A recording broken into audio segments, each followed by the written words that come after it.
Alexander డఫ్, ఈయన Ravi అస్తమించని British సామ్రాజ్యం పైన ఇన్ఫ్లుయెన్స్ తీసుకొచ్చాడు. ఏం ఇన్ఫ్లుయెన్స్ తెలుసా?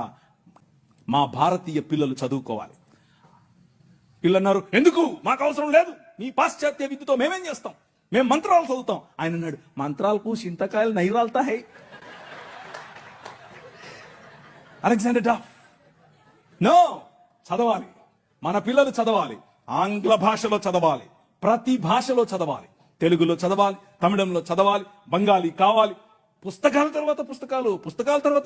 ఈ అలెగ్జాండర్ డఫ్ యొక్క ఇన్ఫ్లుయెన్స్ కారణం చేత ఈశ్వరచంద్ర విద్యాసాగర్, అలాగే రాజా రామ్మోహన్ రాయ్ ఇలాంటి వాళ్ళు నిలబడి, ఎస్, మా పిల్లలు చదవాలి, మా పిల్లలు కూడా చదవాలి, మంత్రాలకు మేమేం చేసుకోవాలి, అవసరం లేదు, ఎల్లమ్మకు పుల్లమ్మకు పోయి మీరు చదువుకోండి అని యూనివర్సిటీస్ ఒకే సంవత్సరంలో, అటువైపు మెడ్రాస్ యూనివర్సిటీ, ఇటువైపు బాంబే యూనివర్సిటీ, ఇటువైపు కాల్కటా